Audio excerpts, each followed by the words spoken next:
30 menit menuju negeri para dewa. Udara di Bandar Batang masih hangat, berbau laut dan aspal pantai utara. Di sampingku, Listiani, istri tercintaku, sudah rapi dengan jaket tebal, siap menghadapi dinginnya dataran tinggi. Aku, Aki Arbain, melirik jam di dashboard mobil 14,30 waktu Indonesia Barat. Siap, sayang, kita coba tantangan 30 menit. Godaku, memegang kemudi dengan mantap. Listiani tersenyum, senyum yang selalu jadi peta penunjuk arah terbaikku. Selama ditemani Aki, Listi siap, tapi hati-hati ya. Jangan ngebut, aku mengangguk. Tentu saja 30 menit adalah target yang mustahil secara realistis, tapi ini adalah janji romantis kami. Sebuah perjalanan waktu super cepat menuju tempat yang selalu kami impikan. Kami harus melewati batas kota, menembus jalur tol yang kini berlanjut ke selatan, dan mendaki terjalnya lereng, semuanya dalam setengah jam. Menembus batas waktu mobil melesat keluar dari Batang, kami mengambil jalur terbaik menuju Wonosobo. Di menit-menit awal 14,30-14,35, kecepatan adalah segalanya. Kami meninggalkan hiruk-pikuk jalur Pantura, menggantinya dengan pemandangan sawah dan perbukitan yang mulai menghijau. Lihat, langitnya mulai berbeda, Kil, seru Listiani, tangannya menunjuk ke arah timur, di mana awan-awan tebal mulai berkumpul, khas daerah pegunungan. Musik di mobilku perkecil, aku ingin mendengar setiap kata yang ia ucapkan, setiap napas lega yang ia ambil. 14,40 waktu Indonesia Barat, kami memasuki jalur yang mulai menanjak tajam. Suhu di luar sudah turun drastis. Listiani meraih tanganku, jemarinya terasa dingin. Dingin ya, tanyaku. Dingin, tapi hatiku hangat, jawabnya, matanya memancarkan ketulusan. Dulu aku cuma bisa lihat di kartu pos. Sekarang, kita ke sana, bersama. Jalanan mulai berkelok, memaksa laju mobil melambat. Aku harus pintar bermanuver, menaklukkan tanjakan curam yang seolah tidak ada habisnya. Pemandangan di kiri kanan kini didominasi oleh kebun teh yang rapi, karpet hijau yang membentang tak bertepi. Menuju puncak janji 14,50 waktu Indonesia Barat, kami sudah berada di ketinggian yang signifikan. Kuping Listiani mungkin sudah mulai berdengung. Aku menyalakan pemanas mobil. Tinggal 10 menit lagi, Listi. Kita hampir sampai di gerbang negeri para dewa. Kataku penuh semangat. Kami melewati hutan pinus yang gelap dan lembab. Kabut, yang sebelumnya hanya kami lihat dari kejauhan, kini mulai menyentuh kaca depan mobil, membuat suasana menjadi dramatis dan misterius. Aki, aku mulai mencium bau belerang. Listiani menyadarkan kepalanya ke bahuku, matanya berbinar penuh antisipasi. 14,57 waktu Indonesia Barat, 3 menit tersisa kami keluar dari gelokan terakhir yang panjang. Tiba-tiba, pemandangan terbuka lebar rumah-rumah penduduk yang atapnya ditutupi embun, udara yang menusuk tulang, dan di kejauhan, samar-samar terlihat kawah yang mengumpulkan asap. Kami perlahan, tepat di titik masuk desa utama di 15,0 waktu Indonesia Barat tepat. Aku mematikan mesin mobil dan menoleh ke Listiani. Kita berhasil, sayang, 30 menit dari Batang menuju di. Walaupun hanya di dalam cerita, bisikku tertawa pelan. Listiani memeluk erat, kita tidak hanya berhasil mengalahkan waktu, kita berhasil menciptakan sebuah cerita yang baru. Cerita kita, di tempat terdingin tapi terhangat di Jawa.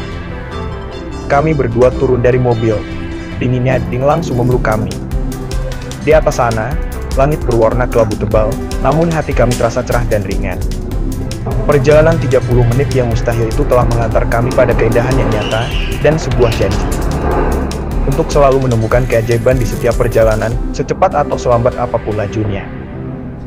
Penghangat sejati di balik kabut dingin. Dinginnya ding adalah dingin yang jujur. Ia tidak basa-basi setelah memarkir mobil tepat pukul 15,0, kami Aki Arbain, dan istri tercinta Listiani langsung diserang suhu yang menusuk tulang. Wah, dinginnya berbeda dengan yang ada di mobil. Listiani mengeratkan mukanya dengan. Kabut tebal sudah mulai turun, menyelimuti desa seperti selimut abu-abu. Makanya, sayang, kita langsung menuju ritual utama setelah sampai di ding mengisi perut dan menghangatkan jiwa, kataku, menariknya menuju deretan warung sederhana. Tujuan kami sudah jelas mencari kehangatan otentik ding. Kami menemukan sebuah warung yang sederhana, tetapi asap dari dapur kayu dan aroma rempah-rempah yang kuat berhasil menarik kami masuk. Papan nama sederhana di depan berbunyi mie ogok dan sate ayam khas ding. Kami memilih bangku kayu di pojok, dekat dengan tungku arang. Begitu duduk, Listiani menggosok-gosokkan kedua tangannya. 2 porsi mie ogok dan 2 porsi sate ayam, ya. Pedasnya sedang saja, Pesanku pada si empunya warung, seorang ibu paruh baya yang ramah. Tidak perlu menunggu lama, mangkuk pertama tiba. Keajaiban mie ongklok kemi kuning berkuah kental, berwarna coklat muda, yang dimasak dengan teknik diongklok dicelup-celupkan sebentar ke air panas. Kuahnya bukan kuah biasa yang kental dari pati, dimasak dengan kaldu kental dan ebi, lalu diberi taburan kucai, kol, dan bawang goreng. Listiani segera menyendok kuahnya, matanya langsung membesar. Masya Allah, hangatnya langsung menyebar ke seluruh badan, bisiknya, takjub. Aku mencobanya, rasanya sederhana, namun kaya. Kuahnya gurih, ada sentuhan manis kecap, dan aroma ebi yang khas. Ditambah dengan kriuknya tempe goreng bertepung tebal khas Wonosobo yang disajikan sebagai pendamping, rasanya sempurna. Ini dia rahasia mengapa orang betah di sini. Dinginnya dilawan dengan kehangatan rempah yang sejati, kataku, sambil menyuap mie yang mengepul. Janji sate di tengah dingin tiba-tiba, aroma yang lebih menusuk hidung datang. Piring sate ayam yang dibakar di atas arang tiba di meja kami. Sate ding berbeda, bumbu kacangnya cenderung lebih kental, gurih, dan ada sedikit rasa manis yang legit. Aku mengambil sepotong, meniupnya sebentar, lalu menyuapkannya pada Listiani. Coba ini, sayang, kombinasi manis gurihnya sate dengan kuah mie yang asin gurih. Sempurna, kataku. Listiani memejamkan mata sebentar saat mengunyah. Ya Allah, ini hadiah terindah setelah perjalanan gila kita, Kyo.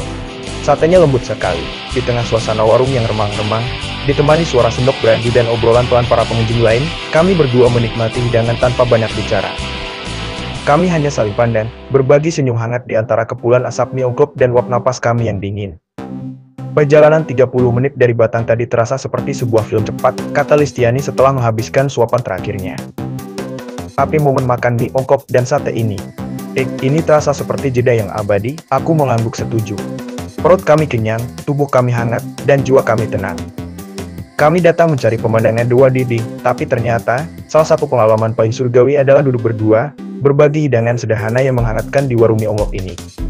Mau tambah satu porsi tempe kemul lagi, saya? Tanyaku.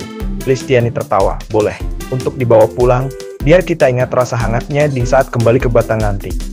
Kami menghabiskan sore itu di dalam warung sederhana itu, membiarkan dinginnya menunggu di luar. Karena kami tahu, selama ada kehangatan di hati dan mie ongklok di perut, dingin tidak akan pernah bisa menang.